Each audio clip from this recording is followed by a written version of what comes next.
di saat badai.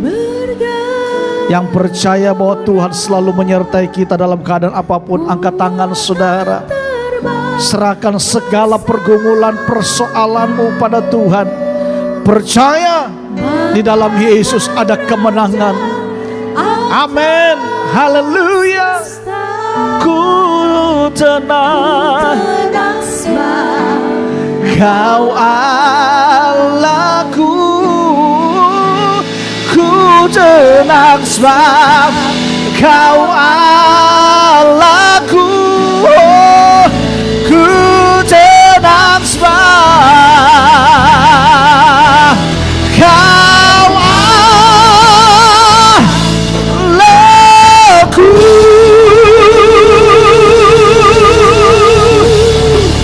Haleluya.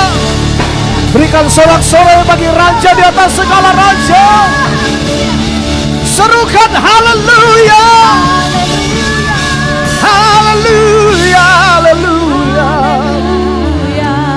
Pengurapan Tuhan tetap atas kami, memberikan hikmat pengertian untuk kami boleh memahami kebenaran firman-Mu. Kami percaya firman-Mu adalah pribadi-Mu sendiri. Kami percaya firman-Mu tidak pernah berubah. Kami percaya firman-Mu sanggup memulihkan dan memberkati kami. Karena itu berkati setiap kami lewat kebenaran firman-Mu. Biarlah benih ini boleh jatuh di tanah hati kami yang subur dan menghasilkan buah dengan maksimal 100 kali lipat ganda. Di dalam nama Yesus Kristus kami siap diberkati. Bersama kita katakan amin. Sebelum saudara duduk, berikan tepuk tangan sorak-sorai sekali lagi bagi teman-teman kita yang sudah melayani. Silakan saudara duduk. Shalom. Shalom. Haleluya. Kita sudah masuk di Berber ini saudara ya. Sudah masuk di bulan September. Nah kalau sudah Berber itu sudah mau dekat Natal. Karena itu tidak terasa kita sudah mau mengakhiri tahun ini. Begitu cepat sekali kita merasakan waktu itu berlalu. Karena itu saudara, ini tanda bahwa kita tidak bisa lagi bermain-main dengan hidup ini. Karena hari semakin berjalan, waktu itu semakin berputar dengan cepat. Dan kita tidak akan bisa kembali mengulang waktu yang lalu. Yang kita bisa lakukan sekarang ini adalah berjalan di waktu yang sekarang. Dan mengharapkan di waktu yang mendatang adalah hari-hari yang lebih baik yang Tuhan rancangkan dalam hidup kita bersama-sama. Amin. Haleluya. Tema kita saudara di bulan ini adalah kita mengangkat tema Stronger than ever. Artinya menjadi kuat, lebih kuat dari sebelumnya. Dan untuk minggu ini, minggu pertama di bulan September, kita mengangkat tema Stronger than ever. Seri pertama dengan tema makin lama makin kuat. Kita sudah belajar sebulan yang lalu, bulan Agustus, kita belajar penuh bagaimana kita menaklukkan badai. Dan saya harap saudara menjadi orang-orang yang cakap mengatasi setiap persoalan. Amin. Saudara jadilah peselancar-peselancar yang begitu luar biasa, bisa bermain di atas badai, bisa bermain di atas gelombang. Karena itu Tuhan mau kita menjadi orang-orang yang luar biasa. Dan untuk itu di bulan ini kita membahas tentang stronger than ever. Bagaimana kita menjadi orang-orang yang lebih baik dari sebelumnya. Dan saya percaya kekuatan Tuhan itu ada atas kita. Amin. Nah hari ini kita akan belajar tentang makin lama makin kuat. Saudara, saya percaya Tuhan mau kita menjadi orang-orang yang kuat. Bukan orang-orang gampangan. Bukan menjadi orang-orang yang letih, letoy, lesu saudara ya. Tidak menjadi orang yang kuat. Menjadi orang yang lemah itu bukan kehendak Tuhan. Karena itu Tuhan memberikan kepada kita rohnya supaya kita senantiasa menjadi orang-orang yang kuat di dalam segala sesuatu. Amin saudara. Tuhan mau kita jadi kuat. Bukan cuma jadi kuat tetapi lebih kuat. Amin. Tuhan mau kita menjadi lebih kuat dari sebelumnya. Kalau tahun-tahun lalu mungkin ada pergumulan yang mungkin kita belum bisa selesaikan. Percaya tema kita di tahun ini adalah the new season of blessing. Saya percaya di tahun ini berkat Tuhan dilimpahkan dalam hidup saudara. Amin. Ya, saya melihat, mendengar dalam sharing-sharing komsel yang saudara lakukan, ada beberapa orang dalam tahun ini mengalami berkat-berkat Tuhan, pelonjakan-pelonjakan yang luar biasa. Dan saya percaya sebelum berakhir tahun ini, saudara akan hidup di dalam berkat yang berkelimpahan yang Tuhan janjikan dalam hidup saudara. Amin. Karena ini janji Tuhan bahwa di tahun ini saudara akan mengalami berkat kelimpahan daripada Tuhan. Nah saudara, saya ingin saudara kita baca firman Tuhan di awal khotbah saya di dalam kitab Yoel pasal yang ketiga ayat yang ke-10. Kitab Yoel pasal yang ketiga ayat yang ke-10, Alkitab berkata demikian saudara. Yoel pasal yang ketiga, saya baca mulai ayat 9 saja. Yoel pasal 3 ayat 9 dan 10. Ya, maklumkanlah hal ini di antara bangsa-bangsa. Maklumkan artinya siarkan, beritahu, umumkan. Ya, apa yang perlu diberitahukan, apa yang perlu disiarkan, apa yang perlu diinformasikan. Bersiaplah untuk apa? Bersiaplah untuk apa? Peperangan. Bersiaplah untuk peperangan. Saudara, orang Kristen itu dijadikan bukan menjadi orang-orang yang kalah. Orang Kristen dijadikan Tuhan menjadi orang-orang yang menang. Amin. Dan untuk menjadi orang yang menang harus ada peperangan yang dilakukan. Amin. Dan tahukah saudara, waktu saudara mengambil keputusan pertama kali mengikut Yesus, maka di situ secara tidak langsung saudara mengumandangkan deru perang terhadap kuasa kegelapan. Waktu saudara mengambil keputusan untuk menerima Yesus dan mengikut Yesus, maka saudara secara tidak langsung, saudara sedang mengumandangkan kepada dunia, saudara sedang mengumandangkan kepada kuasa kegelapan, bahwa saudara sedang mengadakan peperangan dengan mereka. Tentu bukan dengan manusia, sebab Efesus pasal yang 6 berkata musuh kita itu bukan darah dan daging, amin. Tapi melawan penguasa-penguasa di udara, roh-roh jahat, penguasa-penguasa dunia ini. Iblis itu musuh kita. Dan Alkitab berkata, serukanlah, persiapkanlah untuk peperangan. Saudara siap berperang? Haleluya. Siap berperang? Gak perlu. Ya, saudara siap berperang? Dikatakan apa? Bersiaplah untuk peperangan. Kerahkanlah para pahlawan.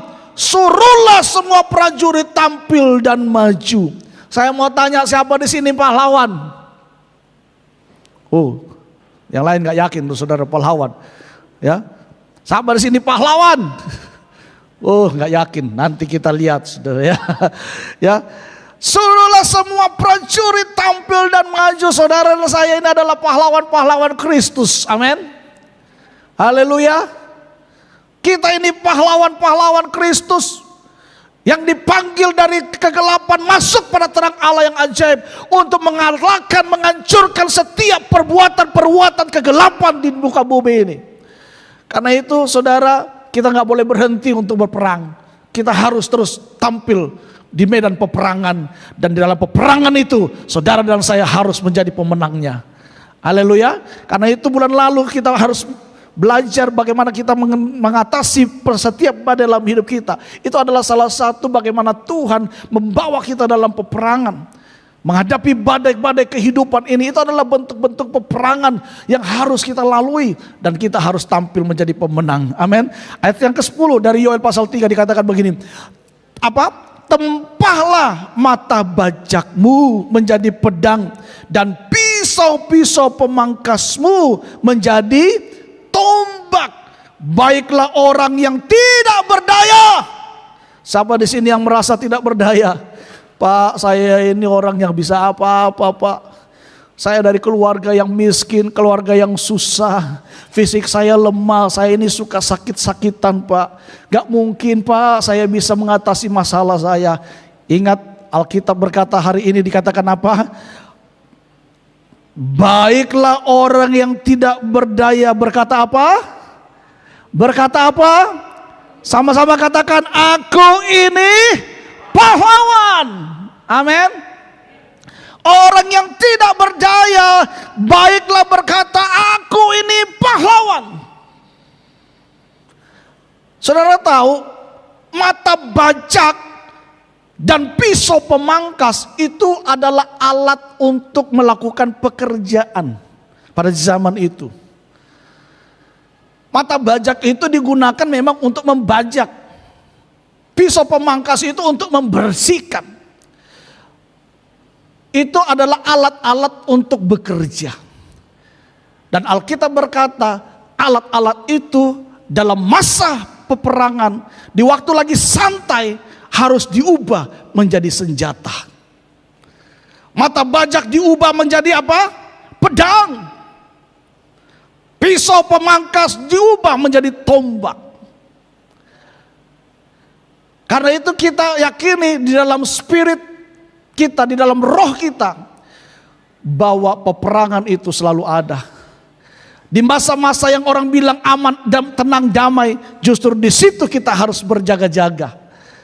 Karena bisa saja iblis menghancurkan segala sesuatu di dalam hidup kita. Karena itu saya sudah dari tadi awal mengatakan bahwa kekristenan itu adalah melalui peperangan.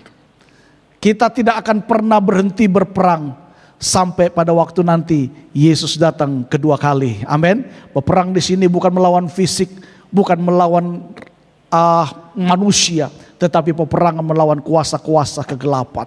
Dan saya percaya kita dipanggil untuk membebaskan setiap tawanan-tawanan yang terbelenggu. Amin. Mereka yang terikat dengan dosa, mereka yang terikat dengan berhala, mereka yang tertawan di dalam berbagai macam pergumulan, persoalan, masalah, dosa. Kita dipanggil oleh Tuhan dan kita diurapi oleh Tuhan untuk membebaskan setiap tawanan yang ada. Amin. Karena itu jadilah orang yang makin lama makin kuat. Karena orang yang kuatlah yang akan bisa memberikan kekuatan kepada orang yang lemah. Orang yang kuatlah yang akan bisa tampil sebagai pemenang. Orang yang lemah tidak akan bisa memberikan kekuatan kepada yang lemah. Betul? Hanya orang yang kuat yang akan bisa memberikan kekuatan dan pengharapan. Nah, saudara yang dikasihi Tuhan, jadi bagaimana kita sekarang harus hidup? Kita harus menjadi orang yang kuat. Tuhan tidak mau kita menjadi orang yang lemah. Karena itu kita harus berkata, di dalam nama Yesus, saya orang yang kuat. Amin. Bangkitkan di dalam roh saudara bahwa saya adalah orang kuat. Di dalam nama Yesus, saya lebih daripada pemenang. Kenapa saudara? Karena Tuhan mau kita kuat dalam semua aspek hidup kita. Amin. Tuhan mau kita kuat dalam kehidupan rohani dan pelayanan kita. Ada banyak orang Kristen ketika dihadapi masalah, dia langsung mundur. Ini bukan orang Kristen yang hebat. Bagaimana saudara bisa tampil sebagai pemenang? Baru digosipi dalam pelayanan, baru dikritik dalam pelayanan, saudara sudah mundur dari pelayanan. Ya, Tuhan mau kita benar-benar sungguh-sungguh kuat, kuat di dalam rohani, kuat di dalam pelayanan hidup kita. Tuhan mau juga kita hidup kuat di dalam pernikahan, dalam keluarga kita. Hari-hari ini, saudara, kita melihat ada banyak perceraian-perceraian terjadi. Kenapa? Karena mereka semua tidak kuat. Waktu berpacaran hebat, tapi begitu sudah melalui rumah tangga, mulai ada goncangan, mulai ada badai, mereka nggak kuat. Saudara, cari pasangan yang cocok itu tidak akan pernah ada, betul? Ya, yang ada itu apa? Dicocok-cocokkan. Itu. Saudara cari pasangan yang cocok, karena gini saudara, karena itu waktu saudara mau cari pasangan, waktu saudara menikah, salah satunya yang saudara harus buang itu apa? Saudara jangan berpikir bahwa ketika saudara menikah, saudara akan bisa bahagia seperti film-film di sinetron. Waduh, enak ya kalau punya suami, dibukain pintu mobil, diantar kemana-mana, dilayani baik-baik. Itu mah di sinetron, di film-film. Tapi dalam kenyataan hidup gak ada seperti itu saudara. Kadang-kadang memang kita bisa terluka dengan pasangan kita. Karena itu kalau saudara nggak mau terluka, jangan menikah. Seperti Paulus. Karena itu Paulus mengingatkan, kalau kamu nggak kuat bertarak, ya menikah. Tapi ada resiko waktu kamu menikah. Karena waktu kamu menikah, kamu akan dipusingkan dengan hal-hal yang lahiriah. Ya, saudara akan dipusingkan, saudara akan dibatasi. Karena itu Paulus bilang, kalau kamu memang gak bisa bertarak, ya oke, silakan menikah. Tapi kalau kamu bisa, sebaiknya kamu fokus di dalam pelayanan.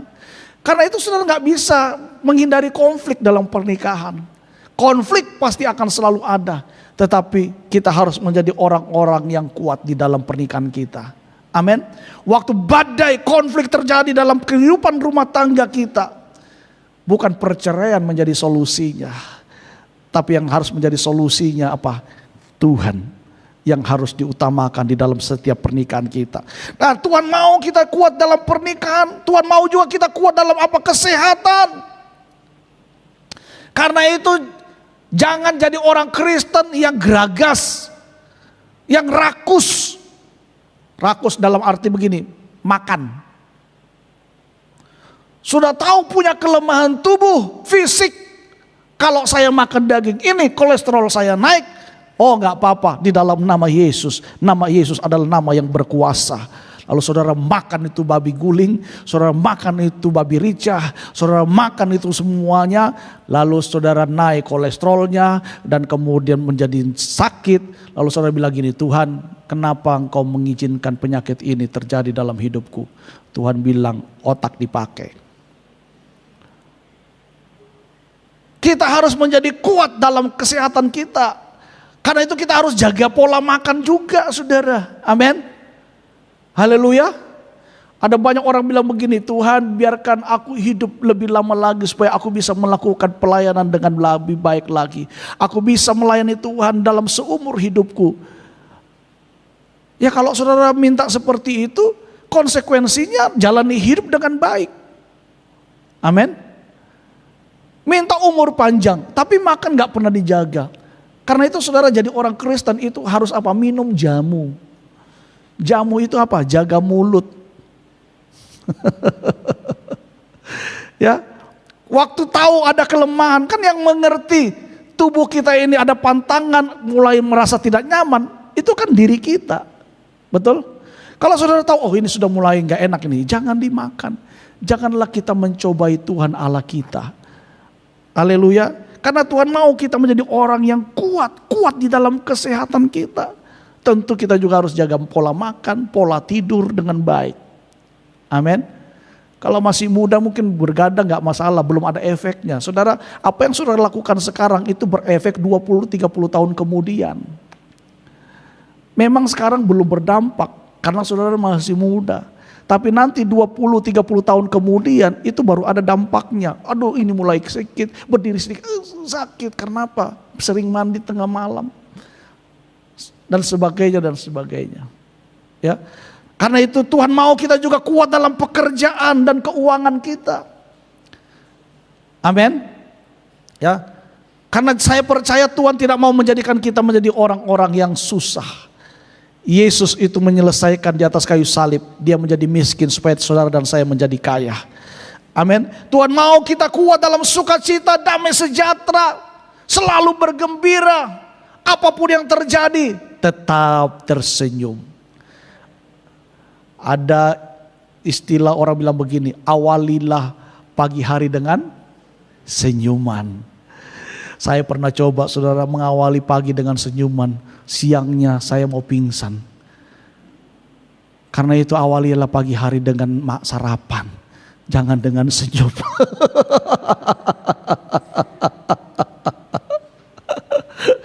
Ya.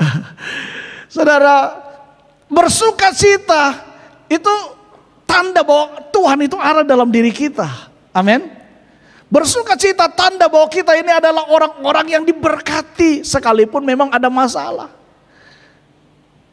Dan orang yang bersukacita itu akan selalu mengalami kemenangan di dalam hidupnya. Haleluya.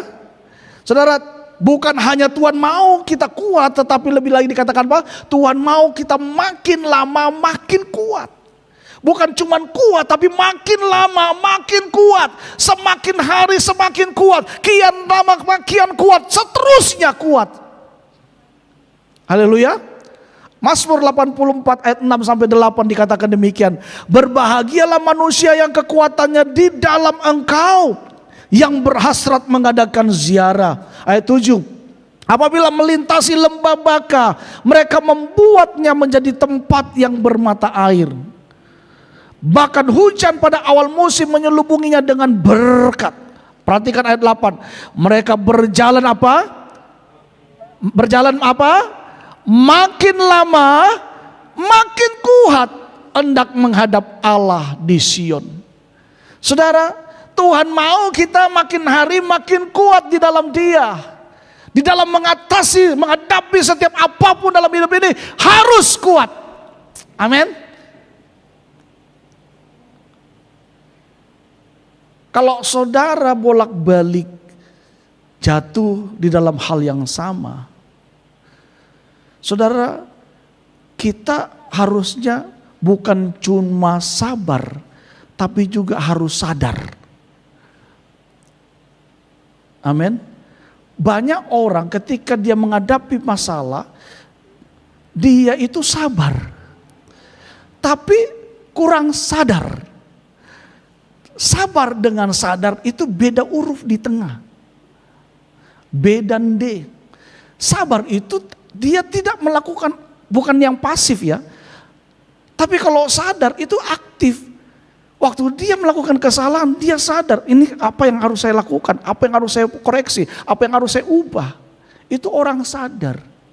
Tidak cukup kita menjadi orang yang sabar, tapi juga harus menjadi orang yang sadar.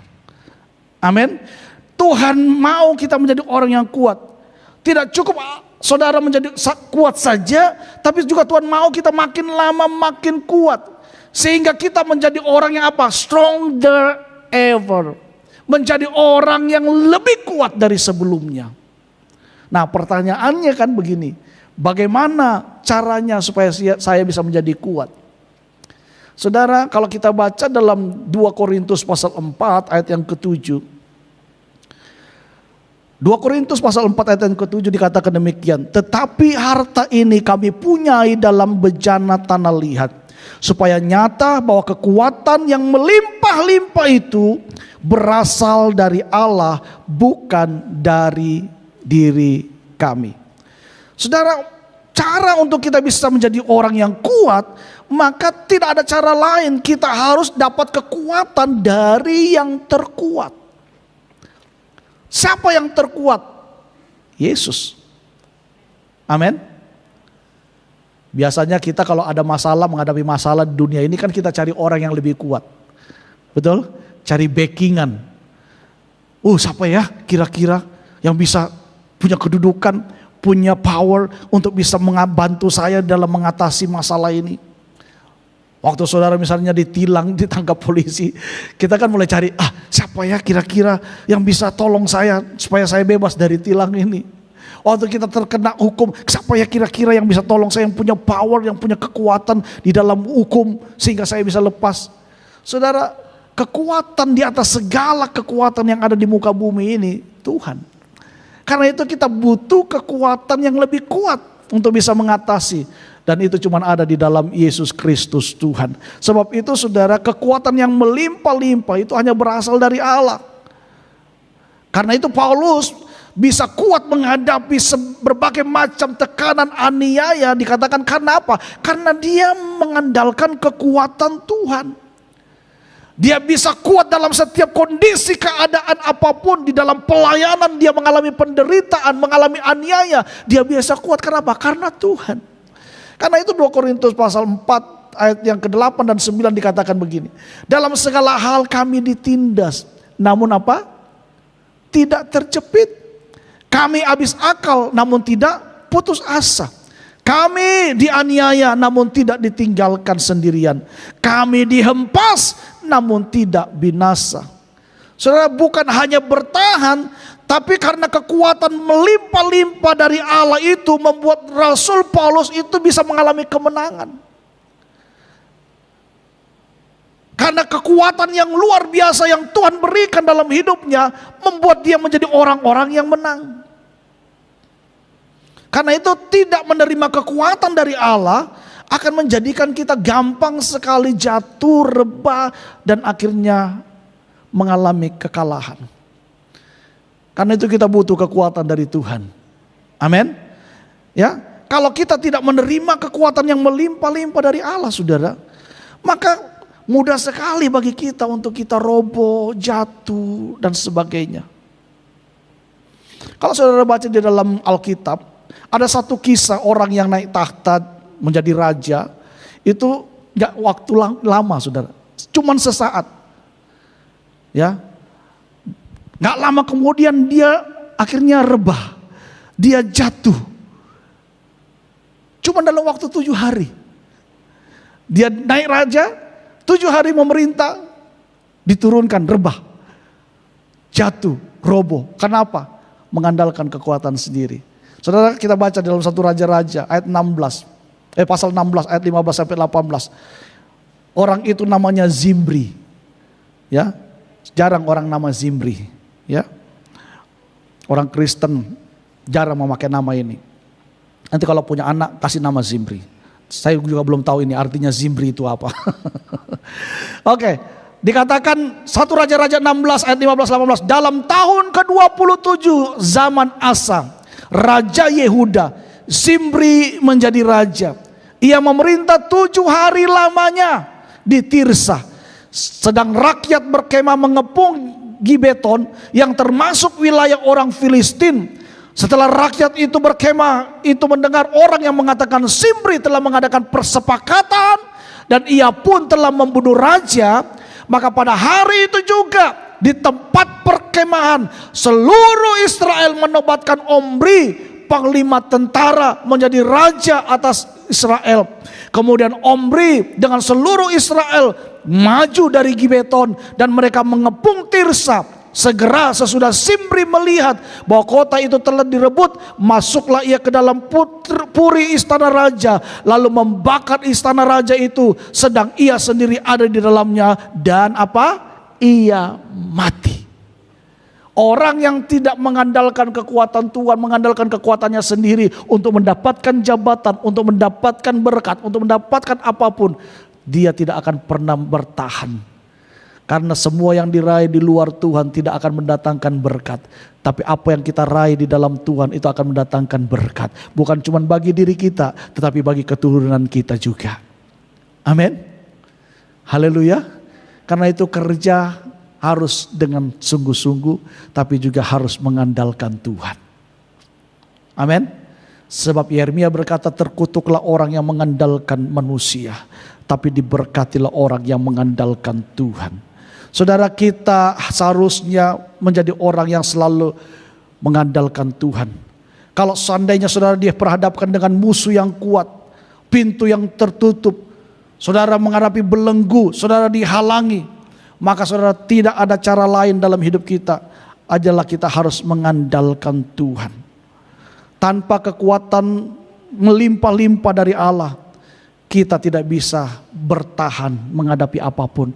Hanya kekuatan Tuhan yang mampu membuat kita menjadi orang-orang yang makin lama makin kuat, makin lama makin kuat. Amin. Ada 3 hal yang akan saya bagikan kepada saudara. Bagaimana caranya kita mendapat kekuatan yang dari Tuhan. Bagaimana caranya mendapat kekuatan dari Tuhan sehingga kita menjadi orang yang terkuat. Yang pertama adalah melalui doa dan puji-pujian yang kuat. Apa? Doa dan puji-pujian yang kuat.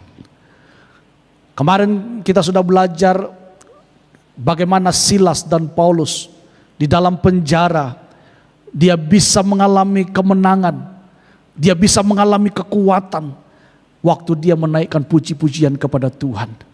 Dalam Kisah Para Rasul pasal 16 ayat 25 dan 26, Dikatakan, tetapi kira-kira tengah malam Paulus dan Silas berdoa dan menyanyikan puji-pujian kepada Allah, dan orang-orang hukuman lain mendengar mereka.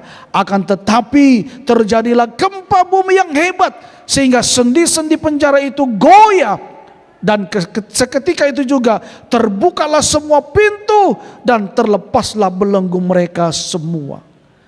Saudara, demikian pula seharusnya dengan kita. Kalau kita sedang menghadapi musuh yang kuat, masalah yang besar, jangan pernah tinggalkan hadirat Tuhan. Bangun pujian, bangun doa di hadapan Tuhan. Semakin kuat.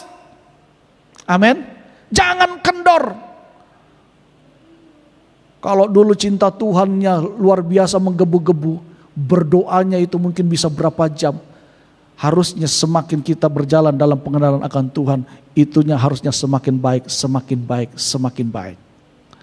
Amin. Haleluya. Bukan semakin turun, semakin turun. Awal pertama cinta mula-mula, waduh luar biasa saudara. Datang ke gereja mulai jam 10, jam setengah 9 dia sudah ada di gereja. Awal cinta mula-mula. Awal cinta mula-mula dikasih kepercayaan melayani. Waduh bingung saudara, pasang dasi caranya gimana. Cari di YouTube belajar. Ya, pelayanan harus jam 9 sudah datang sini. Jam 7 dia sudah start dari rumah. Cinta mula-mula saudara. Takut terlambat. Tapi berjalan dengan waktu mulai renggang. Udahlah gampang, masih dekat. Kan kita dekat rumah. Biasanya itu orang yang dekat-dekat rumah itu pasti sering terlambat. Orang-orang dekat rumah itu pasti akan terlambat. Kenapa? Masih dekat. Dapat dengar. Ya. Kenapa begitu? Karena memang kasus semua begitu. Saya dulu kan sekolah dekat rumah saudara. Guru belum datang. Dia datang terlambat. Ya. Saudara, berjalan dengan waktu kita mulai tidak kuat lagi di dalam doa. Tidak kuat lagi dalam memuji Tuhan. Pujian cuma sekedar lip service. Ya karena tahu lagunya, ya karena saya bisa nyanyi, saya nyanyi. Tapi gak greget lagi. Sama waktu saudara pacaran. Waktu pertama jatuh cinta kan, waktu pacar saudara ngomong I love you. Getar aja kuat ya. Bahkan waktu kita mau ngomong I love you juga, aduh gak berani saudara. Ya, getarannya kuat, pegang strongnya tinggi saudara. Berjalan dengan waktu sudah menikah 5-10 tahun, pegang biasa saja. Itu sebenarnya gak boleh begitu. Harusnya kita itu semakin mengenal. Harusnya gitu kita semakin kuat, semakin bergairah. Amin. Haleluya. Makanya saya gak setuju kalau ada suami istri bilang gini, ketong sudah lama menikah bapak, jadi ketong sudah kayak teman saja. Ada harus kayak teman mah cuek saja begitu ya. Ketong sudah lama menikah bapak, jadi ketong sudah kayak adik kakak. Gak boleh. Hubungan suami istri itu bukan hubungan adik kakak. Hubungan suami istri itu bukan hubungan kayak teman. Hubungan suami istri itu seperti Kristus dengan jemaatnya, terikat dengan begitu luar. Ada yang namanya covenant di situ, perjanjian. Dan mereka dua menjadi satu. Amin. Haleluya. Makanya kalau saudara jalan ke mana, ke mall, digandeng itu istrinya. Haleluya. Pak Sofyan. Ya, gandeng istrinya. Selain kelihatannya mesra, orang lain kagum, saudara juga menghemat biaya bagi suami-suami. Karena kalau dia mau pergi ke sana, saudara tarik ya, nggak boleh. Dia lihat matahari lagi di sunset, jangan. Saudara harus makin kuat. Amin. Doa dan pujian kepada Tuhan harus semakin kuat. Karena itu kita harus membangkitkan diri kita setiap waktu. Jangan menjadi orang yang suam-suam kuku. Wahyu berkata waktu kita menjadi orang-orang yang suam-suam kuku, dimuntahkan. Kalau lagi mau pelayanan baru semangat, kalau enggak pelayanan enggak biasa. Jadi waktu kita mau pelayanan baru kita berdoa sungguh-sungguh. Karena saya enggak pelayanan minggu depan, saya santai, saya bebas. Enggak perlu berdoa, enggak perlu persiapan, keliru. Kita berdoa bukan karena kita mau melayani. Kita berdoa juga bukan supaya Tuhan tambah mengasihi kita, tambah cinta kita, tidak. Kita berdoa karena kita membangun hubungan kita dengan Tuhan. Amin. Kasihnya Tuhan, cintanya Tuhan itu sudah diberikan kepada saudara. Saudara berdoa, tambah banyak berdoa, tambah berdoa puasa, Tuhan gak tambah cinta saudara, enggak. Jangan saudara pikir waktu saudara rajin berdoa berpuasa Tuhan tambah cinta saudara. Lalu kalau yang tidak berdoa dan puasa Tuhan tidak cinta kita. Tidak. Itu konsep yang salah. Cinta Tuhan, kasih Tuhan itu sudah diberikan semuanya di atas kayu salib. Tanpa saudara menyembah dia tetap mencintai saudara. Sebab kasih Tuhan itu tidak pernah pudar dalam hidup kita. Amin. Alkitab berkata walaupun kita tidak mengasihi dia. Jadi kenapa kita harus berdoa dan berpuasa? Kita berdoa dan berpuasa, kita memuji Tuhan sebagai tanda kita mencintai Tuhan. Bukan supaya Tuhan tambah mencintai kita. Sebagai tanda kita menghormati Tuhan. Sebagai tanda bahwa kita mengasihi Dia. Amin. Siapa di sini masa-masa pacaran gak suka ketemu? Pak Sofian dulu waktu pacaran sering ketemu ya Pak? Oh. Gak malas ketemu Pak? Enggak ya? Siapa di sini waktu pacaran? Oh Pak, saya waktu pacaran, saya gak suka ketemu pacar saya Pak. Itu orang yang aneh. Orang waktu pacaran, waktu falling in love, dia semakin hari semakin pingin ketemu. Kalau perlu, waktu kerja pun juga dimanfaatkan untuk bisa ketemu. Betul apa benar? Sekarang kan lebih enak, waktu ketemunya bisa video call. Kalau kita zaman dulu gak bisa saudara ketemu fisik, dilihat fisiknya gak bisa. Palingan kirim foto, itu fotonya lah baru dilihat-lihat. Aku mau makan, ingat kamu, aku mau tidur, ingat kamu, aku mau mandi, ingat kamu. Ya, sekarang bisa. Orang yang falling in love itu selalu ingin bertemu, selalu ingin berjumpa, selalu ingin membangun hubungan. Nah pertanyaannya, saudara falling in love gak dengan Tuhan? Bagaimana kita bisa mengetahui bahwa saya mencintai Tuhan, bahwa cinta saya kepada Tuhan semakin bertambah?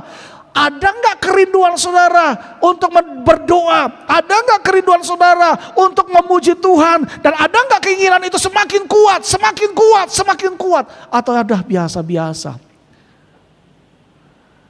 Kalau itu gak ada, itu bukti bahwa kadar kasih kita kepada Tuhan semakin menurun. Hati-hati saudara. Kalau itu terjadi, koreksi diri. Jangan sampai iblis tolak, setan tentang, tete momotada, lah kelar. Karena kita tidak punya kekuatan. Apa sih kekuatan kita melawan iblis? Nggak bisa. Hanya dengan kekuatan Tuhan kita bisa mengalahkan setiap pekerjaan kuasa kegelapan dalam hidup kita. Amin. Haleluya. Karena itu bagaimana kita menjadi kuat? Saudara harus apa? Harus doa dan pujian yang kuat. Amin. Bukan cuma di gereja mau berdoa, bukan cuma di gereja memuji Tuhan. Di rumah harus dibangun. Pujian doa itu harus kuat di dalam hidup kita. Yang kedua apa? Taburan yang kuat. Untuk kita bisa menjadi orang yang semakin kuat di dalam Tuhan, maka kita harus melakukan yang kedua, taburannya harus kuat, saudara. Mazmur 126 ayat 5 dan 6 dikatakan demikian. Orang-orang yang menabur dengan mencucurkan air mata akan menuai dengan apa? Bersorak-sorai. Orang yang berjalan maju dengan menangis sambil menabur benih pasti pulang dengan sorak-sorai sambil membawa apa? Berkas-berkasnya. Saudara, ternyata taburan yang kuat itu mempunyai kuasa untuk apa? Mendatangkan tuaian yang kuat. Amin. Katakan dengan saya, taburan yang kuat mendatangkan tuaian yang kuat.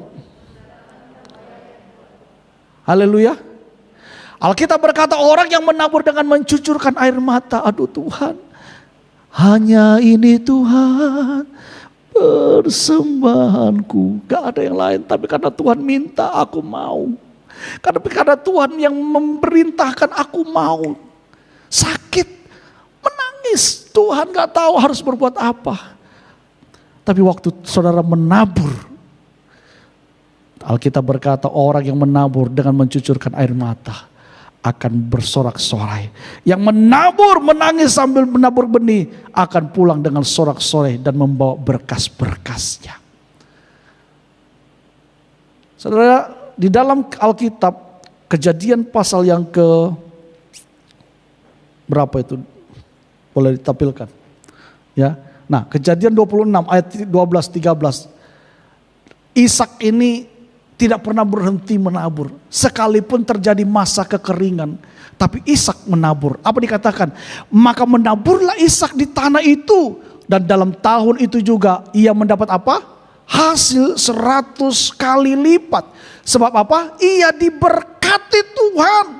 Dan orang itu menjadi apa? Menjadi apa, saudara? Kaya. Saya mau tanya, siapa di sini ingin jadi orang kaya? Kalau nggak kepingin juga nggak apa-apa. Itu kan keputusan saudara. Ya, siapa di sini kepingin susah? Oh, nggak ada. Kepingin kaya. Kita ini kadang-kadang mau tapi pura-pura malu. Kalau memang saya bikin kaya, aduh takut Pak nggak rohani. Kalau kaya nanti kan nggak rohani. Siapa bilang? Kaya yang nggak takut Tuhan itu yang bahaya. Kaya cinta Tuhan, berkat yang diterima, dipergunakan untuk pelayanan pekerjaan Tuhan, itu menyenangkan Tuhan. Amin. Jangan bilang gini, orang kaya susah masuk surga. Abraham itu orang kaya, masuk surga. Kan konteks hamba Tuhan dulu, biar miskin di dunia asal kaya di surga. Ada salah satu gereja sinode di Papua sini, saudara, punya prinsip begini. Saya ini lagi lanjut kuliah, saudara ya. Saya lagi lanjut kuliah di STT Water Post. Nah, salah satu dosen saya bilang gini, aduh, siapa di sini yang mau ini paper ini, silakan mau kopi silakan, materi. Saya tidak ada uang. Sebab dari dulu saya diajar oleh pendeta-pendeta dulu, kita harus jadi hidup miskin. Jadi itu sebabnya sinode mereka itu katanya miskin-miskin. Karena konsep mereka berpikir semakin miskin semakin berkenan. Karena Yesus datang di dunia ini juga menjadi miskin.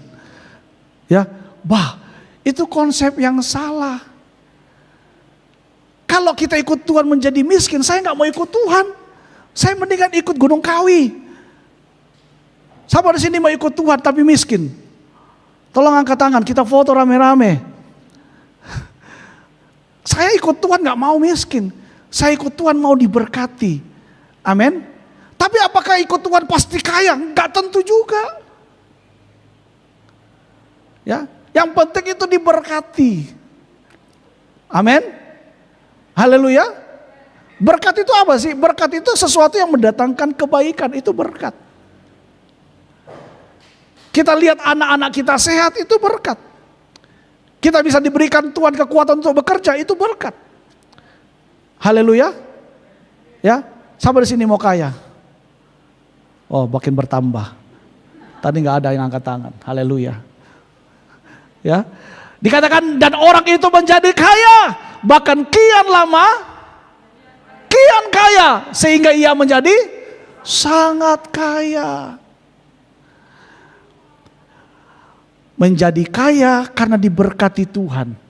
Itu yang luar biasa. Ayat 9 kan dikatakan, sebab ia diberkati Tuhan. Diberkati Tuhan lalu menjadi kaya, itu yang luar biasa. Artinya apa? Dia bekerja atas berkat Tuhan. Dia mendapatkan segala sesuatu atas berkat dan perkenanan Tuhan. Ridho Allah. Amin. Ada banyak orang bekerja dapat kekayaan tapi bukan atas berkat Tuhan. Itu yang mendatangkan malapetaka. Itu yang mendatangkan kesusahan. Tapi orang yang bekerja diberkati Tuhan dan dia menjadi kaya, itu yang membawa sukacita. Amin. Amin. Ya, karena ada banyak orang kerja tapi bukan diberkati Tuhan. Kaya tapi bukan berkat dari Tuhan. Karena dia menghalalkan segala cara. Karena dia mengupayakan segala sesuatu.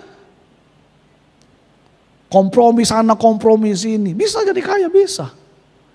Tapi kalau bukan dari Tuhan, tidak akan mendatangkan kebahagiaan. Bahkan itu akan mendatangkan kutuk bagi generasi kita. Haleluya. Saudara, Tuhan itu memberikan taburan bagi kita. Karena itu kita harus menjadi penabur-penabur. Dan waktu kita menabur, kita akan menuai apa yang kita tabur. Amin. Ayat yang ke-8 mulai. Tolong dibantu multimedia. Di situ saya lupa taruh. 2 Korintus pasal yang ke-9 ayat yang ke-8 mulai. Dikatakan demikian. Dan Allah sanggup melimpahkan segala kasih karunia. Ya. Melimpahkan segala kasih karunia kepada kamu. Supaya apa? Kamu senantiasa apa? Berkecukupan. Ingat, Tuhan tidak mau kita menjadi orang yang kurang. Tuhan mau kita berkecukupan. Amin. Cukup itu artinya gini, mau beli rumah cukup uangnya. Amin. Mau jalan-jalan ke luar negeri cukup uangnya, saudara ya. Mau bangun rumah cukup uangnya. Haleluya. Tuhan memberikan kita kecukupan di dalam segala sesuatu. Dan dikatakan begini, bukan hanya kecukupan, tapi apa? Malah berkelebihan di dalam berbagai kebajikan. Seperti ada tertulis, ia membagi-bagikan apa? Ia memberikan kepada orang miskin kebenarannya, tetapi untuk selama-lamanya. Ayat 10, sama-sama baca 2-3. Ia menyediakan benih bagi penabur dan roti dimakan. Ia juga akan menyediakan benih bagi kamu dan melipat gandakannya dan menumbuhkan buah-buah kebenaran. Saudara perhatikan, ada benih untuk ditabur, ada roti untuk dimakan. Nah, tapi Alkitab bilang begini, Tuhan itu menyediakan benih bagi kita, masing-masing bagi kita Tuhan sediakan benih. Tapi juga bukan cuma benih yang Tuhan kasih bagi kita, tapi Tuhan juga kasih kita apa? Roti untuk dimakan.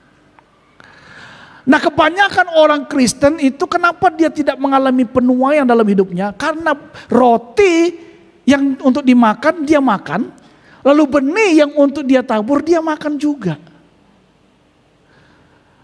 Sahabat di sini pernah makan biji nangka yang sudah direbus tentunya, yang sudah dimasak.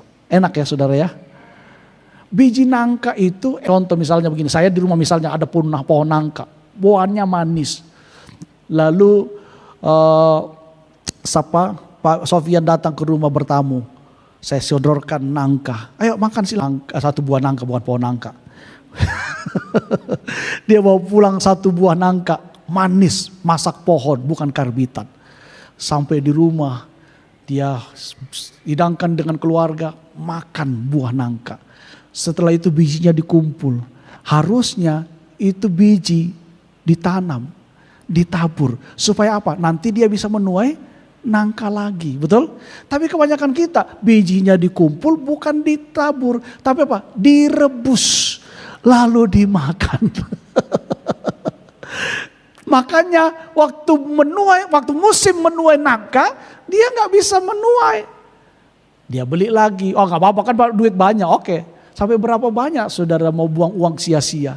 Itu gambaran ilustrasinya. Saudara, Tuhan itu memberikan benih bagi kita. Kalau itu benih, tabur. Tapi kalau itu roti, makan. Nikmati dengan keluarga saudara. Jalan-jalan ke luar negeri. Bangun rumah yang lebih baik. Fasilitas yang lebih nyaman. Nikmati. Karena itu memang roti untuk dimakan. Amin. Tapi kalau itu benih, jangan dimakan saudara. Karena waktu saudara makan itu benih, waktu musim menuai, saudara tidak akan pernah menuai. Haleluya. Karena itu kita harus bisa memilih mana yang roti, mana yang benih. Cara memilihnya gimana? Doa, tanya Tuhan. Tuhan, kira-kira berkat ini untuk siapa? Tuhan, berkat ini untuk apa? Jangan saudara semua berkat saudara ambil, lalu saudara berikan untuk diri saudara sendiri. Tanya Tuhan. Bisa jadi saudara diberkati Tuhan, tapi saudara menjadi saluran berkat Tuhan untuk orang lain. Haleluya. Tapi kalau Tuhan bilang, enggak anakku itu roti, makan nikmati dengan keluargamu. Makan nikmati. Tapi kalau Tuhan bilang itu benih, tabur. Kemana Tuhan? Untuk apa? Saya percaya waktu engkau menabur itu benih, engkau akan menuai berkat yang Tuhan janjikan dalam hidup saudara. Amin. Karena itu saudara, bagaimana kita bisa menjadi orang yang makin kuat? Yang kedua apa? Taburan yang kuat. Amin. Taburan harus kuat. Taburan yang kuat akan memberikan kita tuaian yang kuat. Ini yang saya sebut dengan harvest giving, atau taburan yang menggetarkan hati Tuhan. Orang yang menabur, mencucurkan air mata akan menuai dengan sorak-sorai. Haleluya. Amin. Haleluya. Ya. Ini saya kesaksian sedikit. Ella, saya pinjam kesaksiannya. Ella ini kerja, saudara. Bulan pertama dia itu bergumul. Kerja, mau kasih buah sulung. Dia kira, aduh Tuhan, kasih buah sulung ya. Akhirnya bulan pertama dia kerja, dia gak punya pegang uang. Saya bilang gak apa-apa, kamu lakukan kebenaran Tuhan, Tuhan pasti akan buka cara-cara lain. Terus terima gaji yang bulan kedua, aduh harus ini. Tapi lihat Tuhan berkati. Sakit memang, waktu mau menabur, aduh sakit. Saudara, sesuatu yang milik kita ketika diberikan atau diambil, dikasih ke orang lain pasti memang sakit, betul? Tapi kalau bukan milik kita, kita kasih ke orang lain gak rasa sakit, betul ya? Nah, karena itu saudara, waktu saudara terima berkat, jangan anggap itu milik saudara. Amin. Kenapa kita susah sekali mau menabur? Karena kita anggap itu karena hasil kerja keras saya. Itu karena hasil usaha saya. Sehingga waktu Tuhan bilang tabur, berat hati. John Wesley bilang begini, saudara. John Wesley bilang begini, Bapak, dia salah satu tokoh gereja.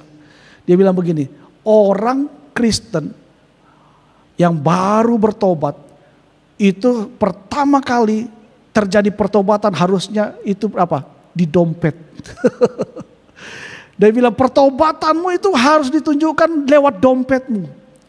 Artinya apa? Ada banyak orang, dia bilang banyak orang bertobat, tapi ketika Tuhan minta sesuatu, isi dompetnya berat hati. Itu bukan bertobat. Sakius waktu dia berjumpa dengan Tuhan, dia rela kehilangan semuanya. Untuk apa? Untuk menyenangkan Tuhan. Dia bilang gini, Guru, sekiranya ada sesuatu yang kuambil daripada orang lain, aku akan kembalikan. Bukan cuma 1 kali lipat, 4 kali lipat. Beda dengan orang kaya, pemuda yang kaya. Waktu datang sendiri sama Yesus, tawarkan diri kan. Guru, bolehkah aku ikut engkau? Ya boleh. Ya. Apa syaratnya kalau aku mau ikut engkau? Sederhana. Ini dalam bahasa saya aja. Tuhan bilang gini, jual apa? Kasih Tuhan apa? Kasih orang tuamu. Oh sudah Tuhan. Ya, kasih ini dulu. Sudah Tuhan. Lalu Tuhan bilang gini, kalau begitu pergi jual hartamu.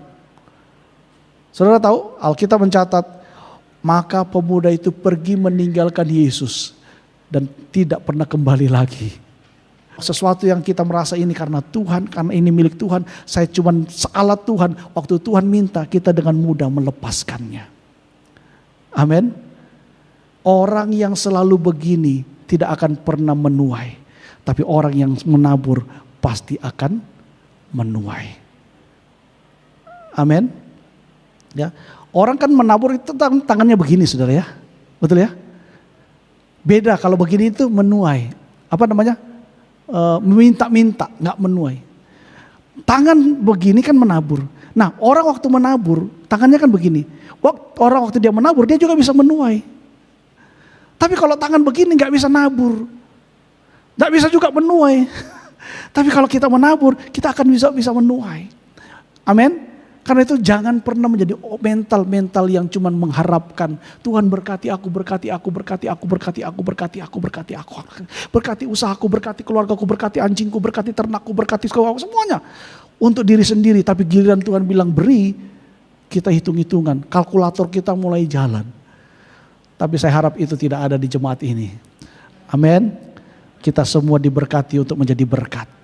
Karena itu makin kuat di dalam Tuhan harus makin kuat juga dalam menabur. Haleluya. Ya, jangan saudara bilang gini, oh Bapak Gembala ini singgung-singgung tong supaya ketong. Tidak saudara, saya mengajar. Amin. Saudara terima itu kebenaran, lakukan. Saudara anggap itu sampah, gak usah lakukan. Haleluya. Yang ketiga, yang terakhir, bagaimana kita menjadi orang yang makin lama makin kuat. Yang ketiga, makin kuat di dalam apa? Iman. Iman yang kuat. Saudara harus mengerti bahwa imanlah yang menarik kuasa Allah. Amin. Imanlah yang menarik kekuatan Allah. Matius pasal yang ke-17 ayat 19-20 dikatakan, kemudian murid-murid Yesus datang dan ketika mereka sendirian dengan dia, bertanyalah mereka, mengapa kami tidak dapat mengusir setan itu? Ia berkata kepada mereka, kenapa kamu kurang percaya? Sebab aku berkata kepadamu, sesungguhnya sekiranya kamu mempunyai iman sebesar biji sesawi, kamu dapat berkata kepada gunung ini, pindah dari tempat ini ke sana, maka gunung ini akan pindah dan tak akan ada yang mustahil apa? Bagi kamu. Saudara, Yesus berkata kalau kamu mempunyai iman sebesar biji sesawi saja, maka saudara tidak ada yang mustahil bagi kita. Artinya apa? Iman kita harus besar, iman kita harus kuat untuk bisa melihat mujizat Tuhan dalam hidup kita. Amin. Makin kuat di dalam iman. Kuncinya apa saudara? Iman. Kuncinya iman. Dengan iman. Pastikan yang ada di dalam hati saudara itu adalah iman yang Tuhan berikan. Jangan taruh dalam hatimu keraguan. Jangan taruh dalam hatimu kebimbangan, tapi taruh dalam hatimu iman. Aku percaya Tuhan menolongku. Aku percaya Tuhan akan membuka jalan di mana tidak ada saat jalan. Aku percaya Tuhan menyembuhkan aku. Aku percaya, aku percaya, aku percaya, aku percaya. Iman itulah yang akan mendatangkan mujizat dalam hidup saudara. Saya minta pemain musik boleh maju ke depan. Amin. Haleluya. Iman. Karena itu saudara, bangun iman dalam hidup saudara. Makin kuat, saudara harus juga makin kuat di dalam iman. Karena iman itulah yang akan mendatangkan mujizat dalam hidup saudara dan saya. Karena itu saudara, mari kita menjadi semakin kuat di dalam Tuhan. Sehingga Tuhan bisa memakai hidup kita dengan dahsyat. Untuk apa? Untuk kemuliaan nama Tuhan. Amin. Haleluya. Amin. Lo gak ada amin. Amin. Ya. Jadi ada 3 kunci untuk kita bisa menjadi orang yang makin lama makin kuat. Yang pertama apa? Makin kuat dalam doa dan puji-pujian yang kuat. Yang kedua apa? Taburan yang kuat. Dan yang ketiga apa? Iman yang kuat. Amin. 3 kunci ini saudara bangun di dalam hidup saudara. Maka saudara akan menjadi orang yang makin lama makin kuat di dalam Tuhan.